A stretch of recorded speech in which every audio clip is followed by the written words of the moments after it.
Kalau Anda ingin menjadikan istri yang soleh, Anda sendiri disoleh dulu.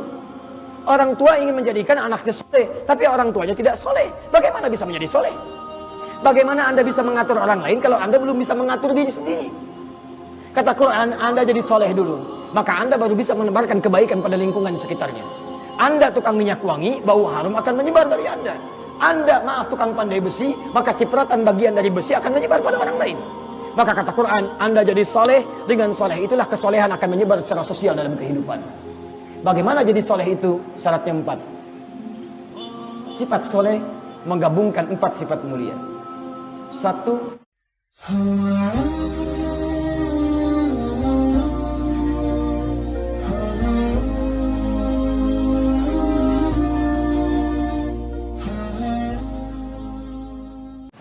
Quran surah ke-21 Al-Anbiya ayat 105. Ini bisa Anda terapkan di keluarga juga. Untuk anak, termasuk di kampus, dimanapun kita beraktivitas.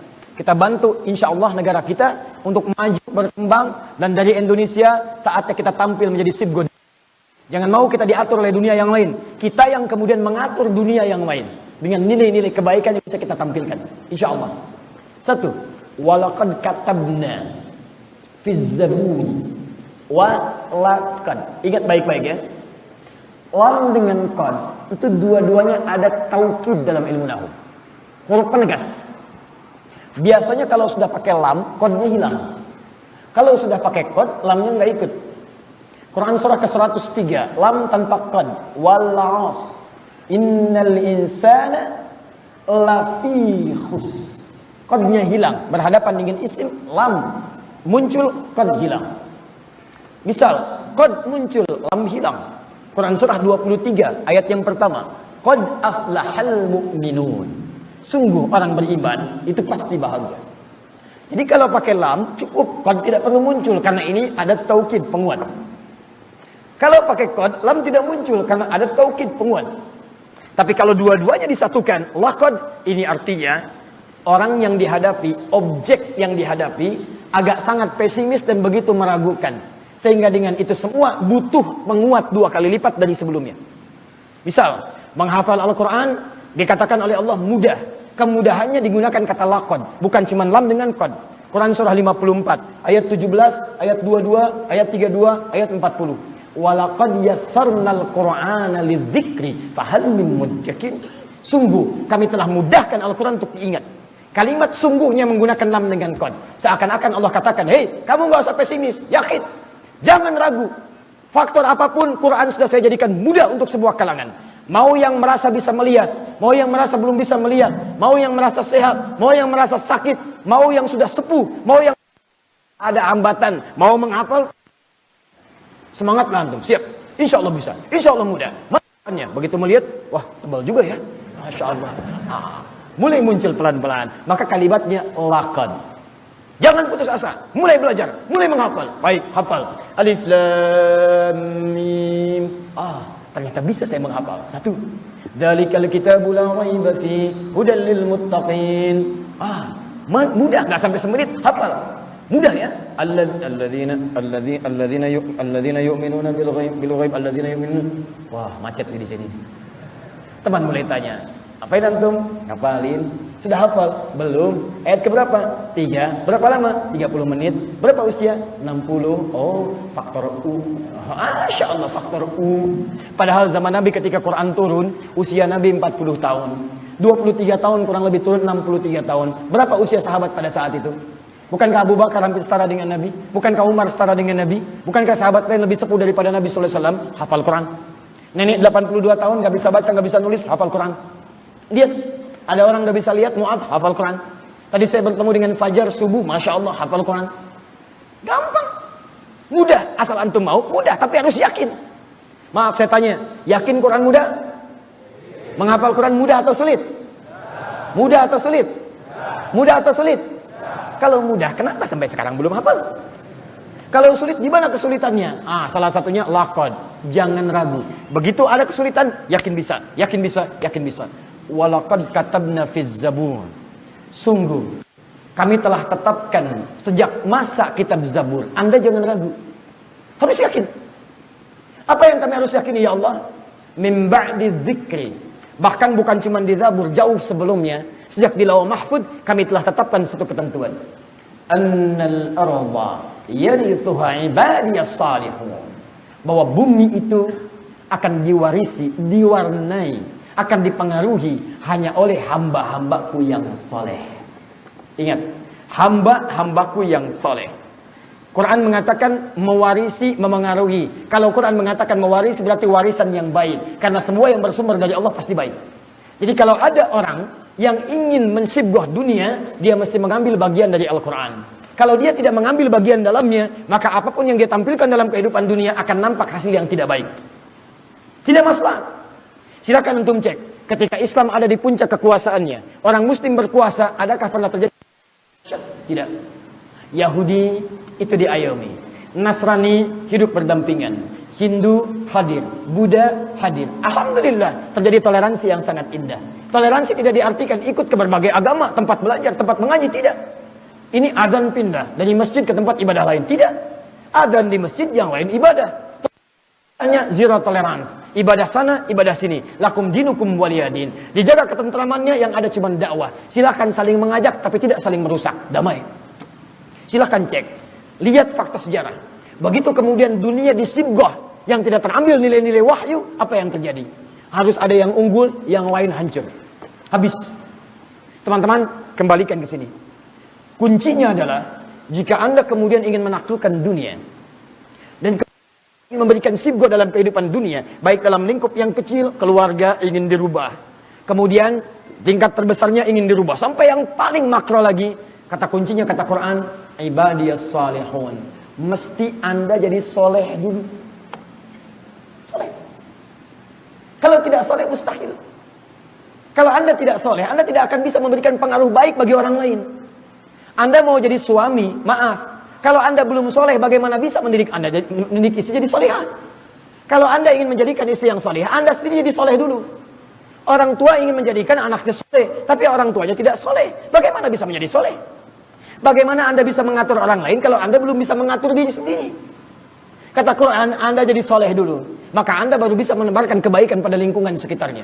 Anda tukang minyak wangi, bau harum akan menyebar dari Anda. Anda, maaf, tukang pandai besi, maka cipratan bagian dari besi akan menyebar pada orang lain. Maka kata Quran, Anda jadi soleh, dengan soleh itulah kesolehan akan menyebar secara sosial dalam kehidupan. Bagaimana jadi soleh itu? Syaratnya 4. Sifat soleh menggabungkan 4 sifat mulia. 1, namanya tayyib. Tayyib. Tayyib itu kesalehan fisik. Tayyib, jika disebutkan tayyib dalam bahasa Arab, berarti baik keadaan fisiknya. Kalau antum tanya orang Arab, kaifa halak syekh? Apa kabarnya? Alhamdulillah ana tayyib. Tayyib berarti fisiknya bagus, sehat, kuat. Kuat. Makanya ketika antum diminta menguatkan tubuh, antum diminta mencari oleh Al-Quran makanan-makanan yang menyehatkan tubuh, menguatkan tubuh kita. Quran surah kedua Al-Baqarah ayat 168, paling kanan sebelah bawah. Ya ayyuhan nasu kulu mimma fil ardi halalan thayyiban. Hei manusia, silahkan cari makanan di bumi, cari kerja yang baik dengan cara yang halal, legal, thayyiban. Dari yang halal itu berikan yang bermanfaat untuk kesehatan tubuh kita, yang terbaik untuk hidup kita. Misal, saya punya uang 5.000 nih, saya dapat dengan cara yang halal. Nah, dari 5.000 ini bagaimana saya belanjakan supaya membuat, kebutuhan saya terpenuhi, jadi sehat saya. Jadi prinsipnya, orang thayyib itu bukan mencari keinginan. Ada ingin ini, cari. Ingin itu, cari. Bukan. Yang antum butuhkan, itu yang antum dapatkan. Yang menyehatkan, itu yang antum koleksi. Kalau cuma semua didapatkan, gak akan sehat untuk antum. Lihat jus buah, pengen. Lihat jus alpukat, pengen. Lihat jus nangka, pengen. Jus apalagi yang antum pengenin? Apakah setiap jus antum butuhkan? Apakah setiap jus menyehatkan untuk antum? Belum tentu. Lihat pakaian ini, pengen. Lihat pakaian itu, pengen. Padahal fungsi pakaian menutupi aurat. Tampil dengan keindahan supaya nyaman dilihat. Itu cukup. Tidak harus semua dikoleksi. Kadang-kadang kita tidak adil. Semua diinginkan. Antum belum punya sepeda, minta apa? Sepeda. Sudah punya sepeda, minta apa? Motor. Sudah punya motor, minta apa? Mobil. Sudah punya mobil, minta apa? Pesawat. Mau disimpan di mana? Mobil aja garasi nggak cukup, sudah minta pesawat. Apa kebutuhannya? Ini dikasih sepeda, belum mau ke masjid. Jarak rumah ke masjid cuma 5 meter. Kasih sepeda, belum ke masjid. Kasih motor, belum ke masjid. Kasih mobil, belum ke masjid. Minta pesawat. Apakah dengan pesawat juga belum ke masjid? Antum butuh apa lagi? Sudah rumahnya di sini, naik masjidnya ke rumah begini. Masya Allah, dekat sekali. Dengan semua itu belum bisa mengantarkan antum ke masjid. Antum mau minta apa lagi? Fungsi makanan itu menghilangkan lapar. Kalau orang makannya thayyib setiap menghilangkan lapar, cukup. Ini kadang-kadang semua diinginkan. Tinggal di Solo, pengen makan nasi goreng. Nasi gorengnya Kebun Sirih. Kebun Sirih nggak ada di Solo, ada di Jakarta. Bukannya Malang. Pak, Kebun Sirih dong. Padahal nasi goreng banyak di Solo. Masya Allah, pengen ke Kebun Sirih. Berangkatlah ke Kebun Sirih. Ngambil pesawat paling malam, jam 7 karena bukannya malam. Landing di Jakarta jam 8. Berangkat ke Kebun Sirih, macet dia, Masya Allah. Sampai sana jam 1, tutup. Tayyib. Buat yang fisiknya kuat. Karena dengan kekuatan itulah kemudian kita bisa bergerak dengan baik. Nih, saya kasih contoh. Nabi menerima wahyu di mana? Halo? Gua Hiro. Sudah pernah lihat Gua Hiro? Nah, inilah kelemahan kita. Anak-anak di sekolah sampai tingkat kampus cuma disampaikan informasi. Tidak pernah diajarkan akurasi. Ini kelemahan kita. Antum kalau soal hitungan, akurasinya tinggi. Kenapa kalau soal-soal keislaman, akurasi kita tidak berfungsi? Coba lihat. Gua Hiro itu ada Bukit Cahaya. Bukit Cahaya ke rumah Nabi itu jaraknya sekitaran 7 kilo. 7 kilo. Saya pernah naik sampai ke atas. Itu dari bawah ke atas 700 meter. Dari atas saya lihat petanya sampai ke rumah Nabi. Melewati paling minimal 5 bukit. 5 bukit. Jalan sekarang itu beda dengan jalan zaman Nabi. Jalannya padang pasir. Naik ke atas saja sekarang banyak kerak. Banyak kerak kadang-kadang luar biasa. Antum sedikit lengah, dia mengambil barang bagian antum. Antum bisa bayangkan nggak? Kalau Nabi fisiknya tidak kuat, tidak sehat, mustahil bisa naik turun Gua Hiro. Anak sekarang, Nabi menerima wahyu di Gua Hiro, tapi tidak pernah mencoba bagaimana menuju Gua Hiro.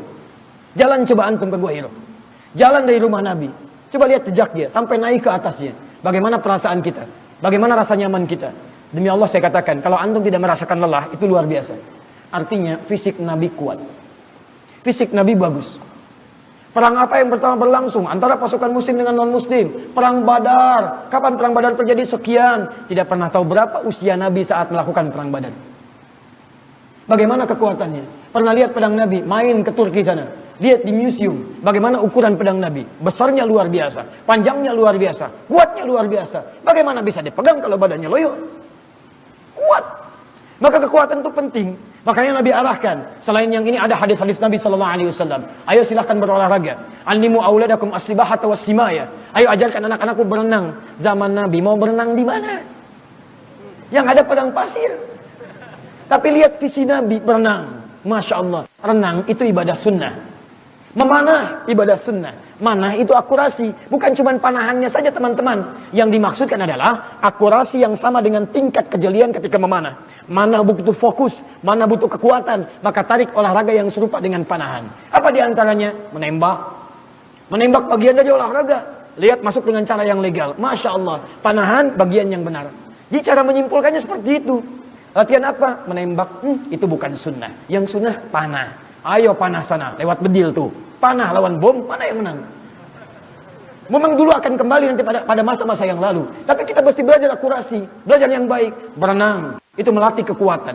Otot dilatih. Dari ujung kepala sampai ujung kaki. Cari olahraga yang melatih semuanya. Kekompakan. Dulu ada gulat, sekarang terjemahkan dengan yang lain. Silakan. Bakat kita itu banyak. Menteri olahraga Pak Adi Aksa Daud saat di Tripoli. Kata Pak Adi Aksa Daud, orang yang paling banyak bakatnya dalam bidang olahraga orang Indonesia. Mainnya bola, tapi bakatnya banyak. Ada juru senang saat bola. Ada pencaksilat saat bola. Masya Allah luar biasa.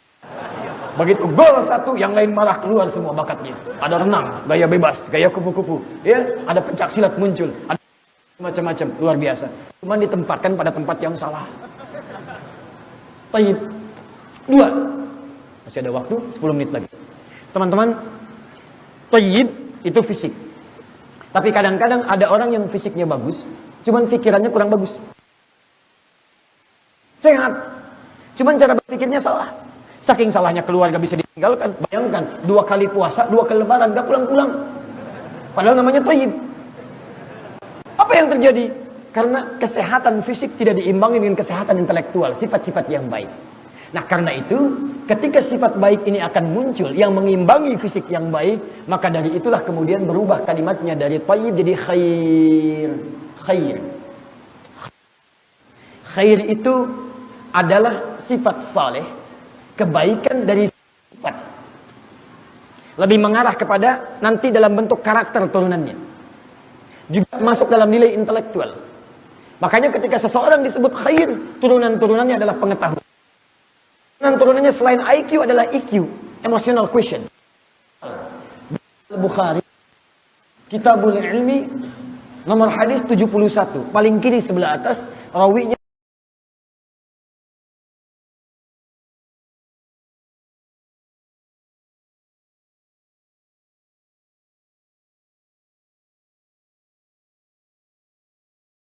seperti orang dulu mensibuknya, berlomba tanafus, fastabiqul khairat, cari, dapatkan, buru. Pernahkah antum dengar Imam Al-Bukhari?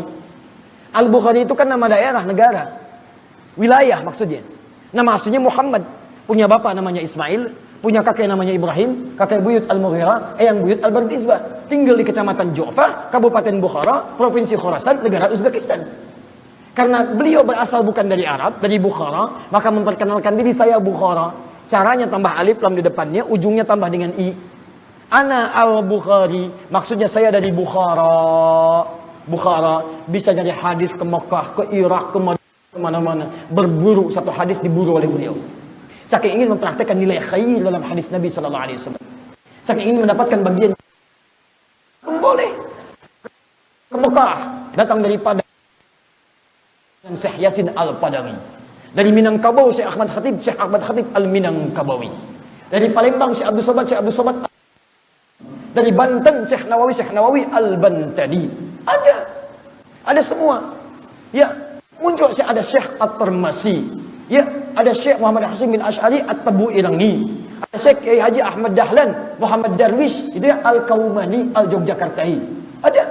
Antum silahkan boleh. Ini ada Ahmad dari Solo nih. Ana Ahmad As-Soloi As-Surakartai. Masya Allah.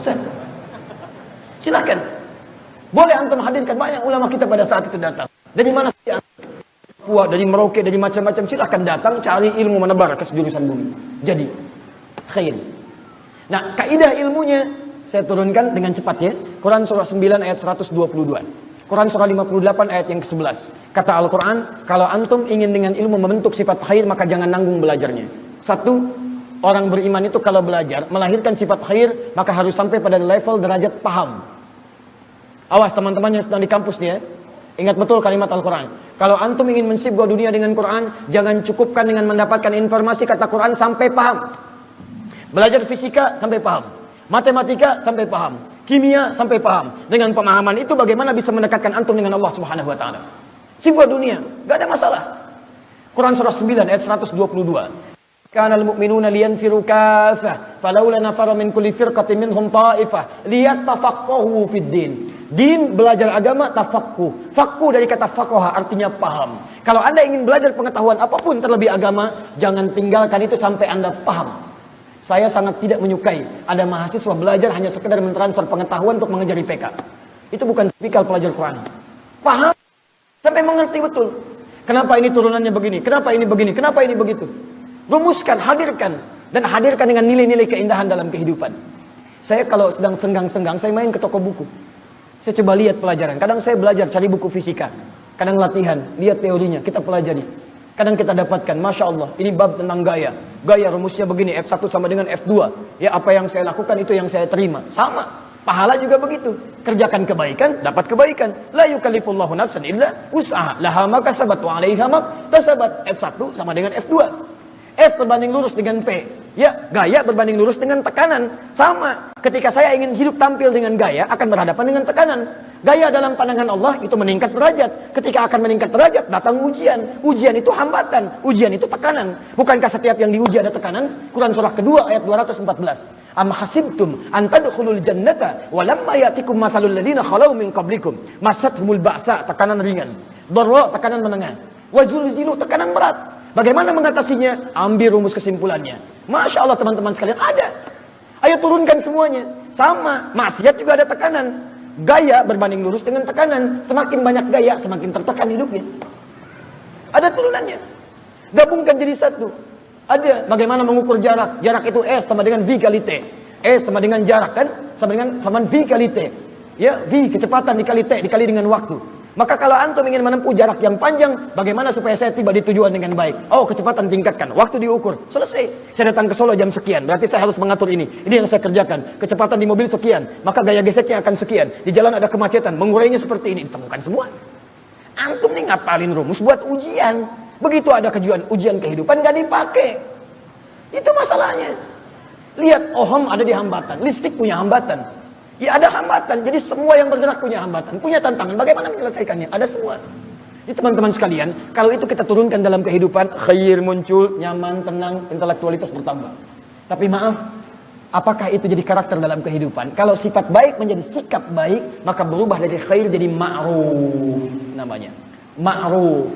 Jujur, sifat baik. Apakah jujur jadi perilaku? Ketika jadi perilaku, disogok, tolak. Itu ma'ruf namanya.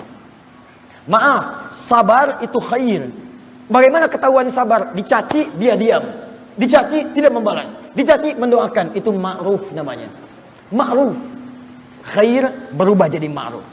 Teman-teman, 4. Kalau menemukan sampai ma'ruf, jangankan yang beriman. Yang tidak beriman bisa melakukannya. Pernah lihat non-muslim bantu orang lain? Pernah melihat non-muslim nyumbang makanan? Memberikan bantuan ini itu?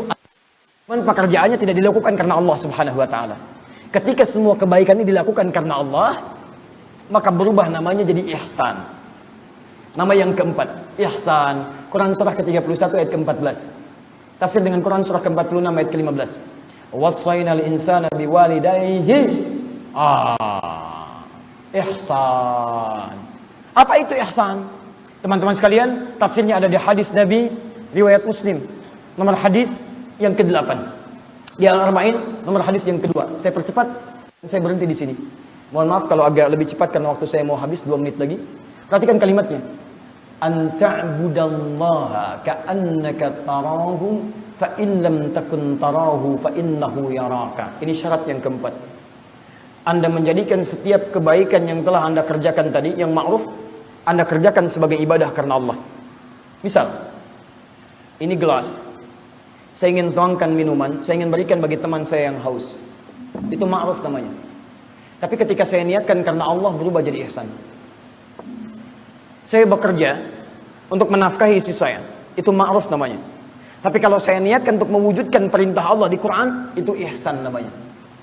Nah, semua orang soleh itu, dia salah satu sifatnya akan mengumpulkan keempat sifat ini. Kalau 4 sifat ini dikumpulkan, maka berubah namanya menjadi saleh. Fisiknya kuat, intelektualitasnya kuat, kemudian sikapnya mulia, dan yang keempat semua dikerjakan karena Allah subhanahu wa ta'ala. Maka kalau keempat ini dikumpulkan, tayyib, khair, ma'ruf, ihsan, maka jadilah nama yang kelima, namanya salih. Salih. Dan setiap kita, bahkan seorang ibu dalam kandungan, anaknya dikandung, selalu bermohon kepada Allah. Quran surah 7 ayat 189. Memohon kepada Allah supaya anaknya minta jadi saleh. Lihat kalimatnya. Falamma taghasyaha hamalat hamlan khafifa famarrat bi falamma athqalat da'wa Allah rabbahuma la in ataitana salihah lanakunanna minasyakirin. Ketika kandungan mulai agak memberat, semakin berat, semakin terasa, maka kedua orang tua mulai merasakan akan kelahiran bayinya, banyak berdoa kepada Allah. Ya Allah, mohon jadikan anaknya anak soleh, anak soleh, anak soleh. Artinya soleh menghimpun 4 kemuliaan ini. Maka teman-teman, kalau Anda ingin mendapatkan sibghah dunia, jadi muslim yang bisa memengaruhi kehidupan kita, 4 ini harus kita rencanakan dari sekarang. Anak Anda mesti kuat, Anda mesti kuat, mesti pintar. Kalau nggak pintar, bagaimana bisa menguasai kebaikan saat ini?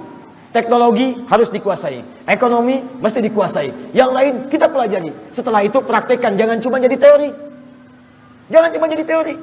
Kalau teori semua orang bisa berteori, praktekkan dalam kehidupan, aplikasikan dalam kehidupan, dan lakukan karena Allah.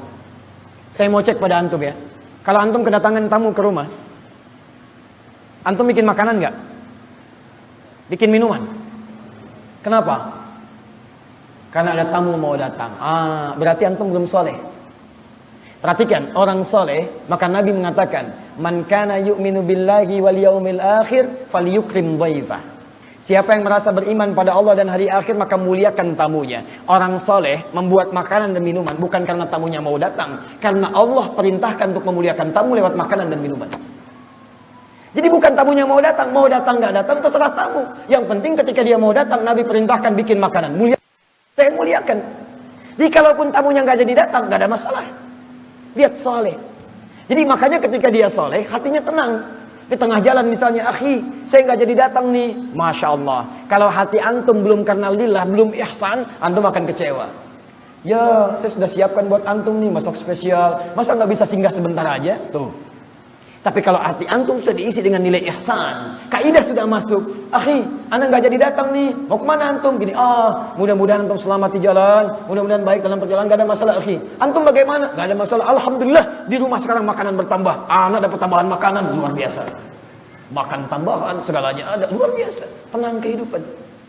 Jadi itu teman-teman sekalian, konsep zaman now yang kita barangkali sudah kita ambil. Dan dengan itu mari kita bertekad, mari kita berikrar, dan mari kita tanamkan pada keluarga kita. Mulai hari ini kita mesti jadi soleh. Mulai hari ini lakukan semua karena Allah. Mulai hari ini jadilah antum umat yang pintar. Kalau antum tidak pintar, maaf, kalau negara ini tidak diisi orang pintar, maka negara ini akan diisi dengan orang-orang bodoh. Kalau dunia ini tidak dikendalikan orang pintar, maka orang bodoh akan mengambil peranan dalam kehidupan. Tidak cukup dengan pintar, karena banyak orang pintar dikuasai nafsunya, dan kepintaran itu digunakan untuk kebodohannya. Harus jadi orang baik. Sinergikan kebaikan dengan kepintaran. Kalau pintar dengan baik berkumpul jadi karakter, maaf, mungkin bisa maju, tapi belum tentu ridha Allah didapatkan. Jepang banyak yang pintar, Jepang banyak yang maju, tapi banyak yang bunuh diri juga. Jangan simpulkan kalau ke Jepang sudah baik, belum tentu. Ada nilai kebaikan menurut ukuran Al-Quran yang tidak sama dengan manusia. Di Amerika banyak orang pintar, banyak maju, tapi sehari 300 kriminalitas muncul. Banyak nyawa menghilang karena tembakan. Di Jepang dalam sehari 100 orang bunuh diri, 30.000 setahun. Teman-teman sekalian, ukuran kebaikan ketika jiwa tenang, keadaan lapang, dan dekat dengan Allah Subhanahu wa Ta'ala. Kita ketenangan sudah punya, cuman kepintaran harus dinaikkan. Pintar punya, ketakwaan harus dinaikkan. Coba lihat, orang Jepang banjir, panik, semua ada ini itu. Orang Indonesia banjir, berenang. Tenang kita. Tapi kita harus punya solusi. Apa solusinya? Khair naikkan, ma'ruf naikkan, ihsan naikkan. Diisi dengan apa 4 hal ini? Itu 2 turunan takwa. Saya percepat saja, saya berhenti di sini. Quran surah 7 ayat 96. Walau anna ahlal qura amanu wattaqau lafatahna alaihim barakatim minas sama'i wal ard. Kalau satu penduduk negeri se-Indonesia, mulai dari Solo, kita ikrar ke dunia sekarang. Amanu, beriman. Alhamdulillah, kita sudah beriman. Attaqau, wattaqau, meningkatkan takwanya. Ini PR kita sekarang. Tingkatkan takwa dalam 4 konsep tadi dengan nama salih. Tingkatkan takwa. Turunan takwa itu 2. Ritual, tingkatkan. Takwa disebutkan 115 kali dalam Al-Quran. Wujudnya 2. Habdu minallah, al-bu'du rabbani, habdu minan nas, al-bu'du insani. Hubungan dengan Allah, hubungan dengan makhluk. Silakan keluarkan semua ayatnya, tekuni isinya. Ada takwa dalam kehidupan ritual. Tingkatkan sholat, tingkatkan bacaan Al-Quran, bangun malam, berdoa, hidupkan. Ayo jamaah ke masjid, isi jamaah. Jangan cuma perlu seperti ini. Subuh, ayo ke masjid. Getarkan, buat syiarnya. Kalau perlu bikin sekomplek. Antum yang diamanahi ketua RT, ketua RW, ayo. Kalau antum muslim, bikin edaran. Pada yang muslim, sampaikan. Subuh ke masjid, subuh ke masjid. Antum gak usah peduli berapa yang ke masjid. Setiap antum nulis surat, di situ ada pahalanya. Seorang ke masjid karena surat antum, di situ antum dapat pahalanya. Mumpung belum ditukar kedudukannya. Ayo, bikin peta. Kalau semua sudah ke masjid, semua ada, Masya Allah, syiar Islam luas, semangat berangkat, dan bergerak kita dalam kebaikan insya Allah. Teman-teman sekalian, setelah itu, takwa sosial. Quran surah ketiga, ayat 133 sampai 134. Ayo, maaf ya, maaf. Saya harus minta maaf berkali-kali tentang ini. Kita sudah saatnya menjalin kekuatan, dengan sama-sama menjalin silaturahim kalau ingin bangkit mensebuah dunia. Sudah perbedaan yang tidak esensial. Kalau ada kebaikan, kita ambil, tak sepakat tinggalkan. Dan tidak sepakat itu tidak mengharuskan menjadikan kita bertengkar. Ngapain berselisih? Sini celah ini, sini celah itu. Ini tahdir, sini tahdir sana. Ngapain? Gak ada kerjaan. Gak ada kerjaan. Antum gak sepakat, tinggalkan yang tidak sepakat. Tapi bina hubungan kebaikan-kebaikan untuk mewujudkan kemaslahatan yang baik. Keislaman, ambil itu. Tidak sepakat, tinggalkan. Tapi silaturahim, ambil dengan baik. Kalau itu kita kuatkan dalam kebaikan, maka Masya Allah, itu luar biasa. Gak ada masalah. Ada kendaraan menggunakan ormas dan Muhammadiyah. Ada Nahdlatul Ulama, ada Persis, ada Wahda Islamiyah, ada Al-Irsyad. Kendaraan boleh beda, tapi tujuan kita sama. Ada kemudian misalnya format-format gerakan, ada haraki ini, haraki itu, ada gerakan tarbiyah, ada gerakan untuk salafi, silakan. Masing-masing punya gerakan berbeda, tapi nilai yang sama. Kenapa kita tidak ikat dalam ukhuwah yang baik? Itu poinnya. Kalau itu sudah baik, bangun hubungan yang baik dengan sesama. Non-muslim kita berikan akhlak islami, tampilkan kebaikan, santuni dalam kebaikan. Maka kalau sudah seperti itu, Masya Allah, yang kita dambakan itu bisa terwujud. Itu saya kira yang bisa saya antarkan. Mudah-mudahan zaman now kita bisa isi dengan nilai-nilai Quran, tunjuk Nabi, dan dengan itu kita harus bangkit. Ayo bangkit, ayo bangkit, bangun dari tidur. Karena orang yang menguasai kehidupan adalah orang yang bangun dari dunia maya menuju dunia nyata. Teman-teman sekalian, itu yang kami sampaikan. Sebelumnya kita semangat dengan takbir pada Allah Subhanahu wa taala. Siap bangkit insyaallah? Siap pintar insyaallah? Siap lakukan dunia? Siap berdekat kepada Allah? Takbir. Pulang antum, lihat keluarga antum, sesuaikan dengan 4 konsep ini. Bertakwalah kepada Allah Subhanahu wa taala karena antum ada di rumah Allah dan kesempatan antum tinggal pilihan. Maaf, dunia itu sudah diatur, tapi akhirat yang antum yang menentukan. Jika antum ingin berubah, maka sedekat itulah Allah akan memberikan rahmatnya. Jika antum memilih untuk tinggal, maka sudah ada yang tertinggal yang sudah jadi cerita untuk kita semua. Jika Anda tidak mampu berlomba dengan orang soleh meningkatkan kebaikan, maka segera berlomba dengan para pendosa untuk bertobat dan beristighfar kepada Allah Subhanahu wa taala. Subhanakallahumma bihamdika asyhadu an la ilaha illa anta astaghfiruka wa atubu ilaik. Assalamualaikum warahmatullahi wabarakatuh.